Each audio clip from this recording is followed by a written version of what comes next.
Drama बिल्कुल accurate है, इसलिए किसी भी बात की फिक्रात नहीं करने की। जीवन मुक्त मर्तबा पाने व सदा सुखी बनने के लिए अंदर में सिर्फ एक सत्य परमपिता परमात्मा का ही सिमरन करते रहने की। भोजन बनाते व खाते समय बाप की याद में ज़रूर रहने की। जीने की सही विधि सिखाने वाले सत्य परमपिता परमात्मा के हम आत्माओं के लिए आज की मुरली से शिक्षाएं। क्रोध के वंश और अंश से मुक्त होना है हमें। क्रोध का भी परिवार है जिसमें स्वार्थ, ईर्ष्या और चिड़चिड़ापन आता है। इनसे भी जब हम मुक्त होंगे तब क्रोध मुक्त भव का वरदान प्राप्त करेंगे। समझ देते हैं मीठे परमात्मा कि ज्ञान मार्ग में विचार भले दो, खुद को सेवा के लिए भी ऑफर करो, परंतु कभी भी ये सोचकर विचार मत दो कि उसे मान लिया जाएगा, या फिर ये सोचकर खुद की सेवा के लिए ऑफर नहीं करो कि आपके कहने से आपको सेवा मिल जाएगी। विचार के पीछे उस विचार को इच्छा रूप में बदली नहीं करना है, क्योंकि जब हमारे संकल्प इच्छा के रूप में बदल जाते हैं और जब इच्छा पूरी नहीं होती है तो फिर चिड़चिड़ापन आता है। समझ देते हैं वरदाता परमपिता परमात्मा कि जब भी विचार दो तो निस्वार्थ होकर दो। विचार के पीछे कोई स्वार्थ ना हो। ऐसे ही कभी नहीं सोचना है कि मैंने कहा है कुछ तो वैसे ही होना चाहिए। ऑफर भी करना है सेवा के लिए, लेकिन सेवा नहीं मिली तो क्यों क्या में नहीं जाना है। नहीं तो बाबा कहे ईर्ष्या, घृणा एक एक करके ख्यालों में आते रहेंगे। जहाँ स्वार्थ और ईर्ष्या है वहाँ फिर क्रोध ज़रूर पैदा होता है, और हमें तो क्रोध मुक्त बनना है। इसलिए क्रोध के सभी छोटे बड़े कारणों से खुद को मुक्त करना है। समझ देते हैं वरदाता परमपिता परमात्मा। शांति के सागर परमपिता परमात्मा की हम सब संतानें ओरिजिनल में शांत स्वरूप आत्माएं हैं।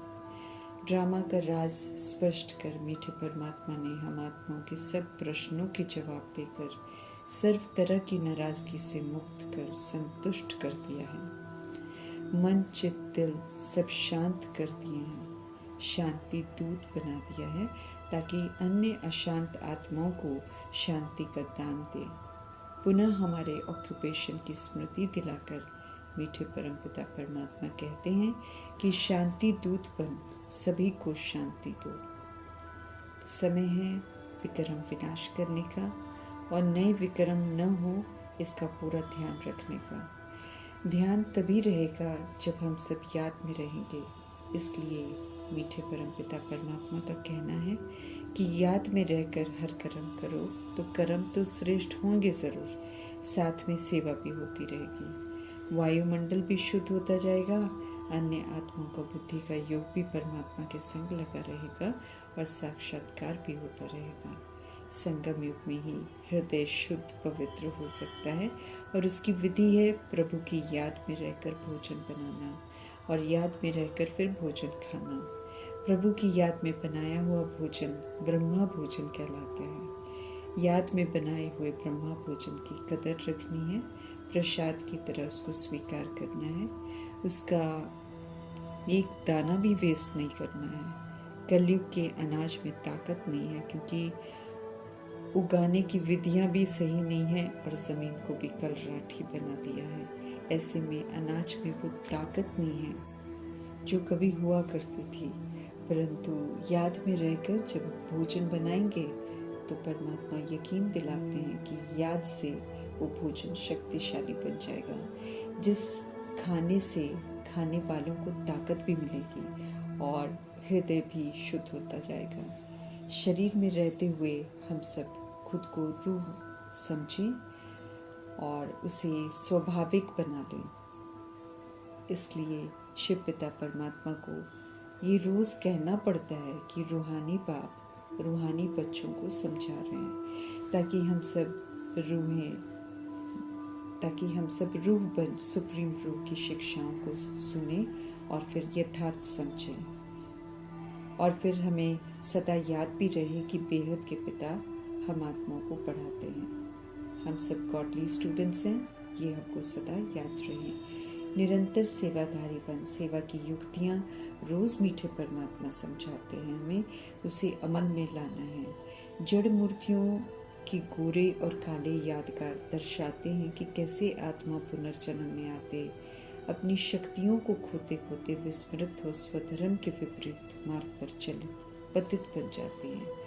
आत्मा अति सूक्ष्म है, इसलिए उसे काला, पतित या गोरा पवित्र नहीं दिखा सकते, परंतु ड्रामा में जो होता है उसे किसी न किसी रूप में दर्शाया जरूर जाता है। देवकुल की आत्माओं द्वारा बजाए हुए पाठ को ड्रामा जरूर दिखाता है, इसलिए उनके जड़ चित्रों को ही गोरा और काला दिखाते थे, जिसका अर्थ फिर प्रभु आकर स्पष्ट करते हैं, लेकिन समझ देते हैं कि जब देवकुल की आत्माएं विस्मृति के मार्ग में चले जाते हैं तब उनका रंग, रूप, नाम सब चेंज हो जाता है, वो देवता ही नहीं होता है। यही सत्य जो है अन्य आत्माओं को भी बताना है। काला अर्थात पतित, गोरा अर्थात पावन, बाकी शरीर ऐसे कोई काले नहीं हो जाते हैं। भारत के उत्थान और पतन का राज भी सभी को बताना है। सेवा का हमें शौक होना चाहिए। ये दुनिया का चक्र कैसे फिरता है, कैसे golden, silver, copper, iron age, फिर पुरुषोत्तम संगम युग में कैसे प्रभु सम्मिलन होता है, तो आत्माओं में परिवर्तन हो जाता है। फिर से देवकुल की आत्माएं श्रीमत पर चलकर गोल्डन एजेड बनती हैं। पतित से पावन हर आत्मा बन सकती है, इसलिए सृष्टि चक्र का राज चित्रों के साथ सभी को समझाना है। ये विधि बता रहे हैं मीठे परमात्मा। पतित पावन एक पाप को याद करने से सेकंड में जीवन मुक्ति मिलती है। जीवन में रहते सर्व बंधनों से मुक्त का अनुभव कर सकते हैं। पवित्रता धनवान बनाती है। आज पवित्रता नहीं है, इसलिए भारत कंगाल हो गया है। जब पवित्रता थी तो भारत जैसा धनवान कोई होता नहीं है। सेवा कैसे करें, इसमें बुद्धि हमारी सदा चलती रहे। जीने की तहजीब पवित्रता ही है। इसी विधि से ड्रामा शुरू हुआ था, इसलिए इस सत्य को रियलाइज कर गृहस्थ में रहते हुए पवित्रता को अपनाना है। स्व का कल्याण करना है, फिर औरों का भी कल्याण कैसे करें ये भी ज़रूर सोचना है। जादूगर बाप ही पतित दुनिया में आकर गुप्त रीति से आत्माओं को अज्ञानता की नींद से जागृत कर देवता बनाते हैं। पुरानी दुनिया का विनाश होना है, नई दुनिया होनी ज़रूर है। तो राजयोग सीखकर राजयोगी बन, स्व पर राज्य कर, स्वराज्य अधिकारी बन। नई दुनिया में इज्जत से जाने का पासपोर्ट लेना है। जो अभी राजा बन कंट्रोलिंग और रूलिंग पावर से स्व की शरीर रूपी राजधानी को संभालते हैं, वे ही भविष्य में राजाई घराने में जाते हैं। बुद्धि में ये याद करना है कि हमें वापस जाना है घर, फिर सतो प्रधान देवी देवता बनेंगे। दैवी गुणों से यहाँ ही हमको संपन्न बनना है। सच्ची कमाई करने प्रति भी अटेंशन रखना है। कंप्लीट प्योर बनना है। वंडरफुल गॉडफादर के संग वंडरफुल संगम युग का पूरा आनंद लेना है। प्रभु संग है, इसलिए कोई भी फिक्रात हमें बिल्कुल नहीं करनी है। फिक्र हमें आत्मा को सतो प्रधान बनाने की करनी है। बाकी और कोई फिक्र करने की ज़रूरत नहीं है, क्योंकि हम प्रभु की छत्र छाया में हैं, बशर्ते हम उनकी श्रीमत पर चल रहे हैं। इस बात का फिक्र हमको ज़रूर करना है कि याद में रहकर हम सारे अपने विक्रम विनाश कर लें, क्योंकि विक्रमों की कड़ी सजाएं मिलनी है और याद सहज विधि है सारे विक्रमों से मुक्त होने की। और साथ में याद में रहेंगे तो और नए विक्रम हमसे नहीं होंगे। पवित्रता की धारणा कर सृष्टि को पवित्रता का सहयोग देना है। आत्मा अविनाशी है, आत्मा को पावन बनना है। विनाशी शरीर तो सभी मर जाएंगे आपदाओं में। निराकार परमपिता परमात्मा ही सद्गुरु हैं, वे ही सद्गति करते हैं। अपने को आत्मा समझ एक सत्य बाप को ही याद करना है।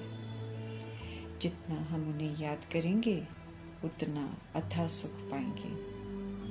कलह कलेश बीमारी सब मिट जाएगी। 21 जन्मों के लिए हम सब निरोगी बन जाएंगे। सभी मनोकामनाएं पूरी हो जाएंगी, क्योंकि जो आत्मा को चाहिए वो परमात्मा से ही मिल सकता है। वही आत्माओं की ज़रूरतों को समझते हैं और पूरा करते हैं।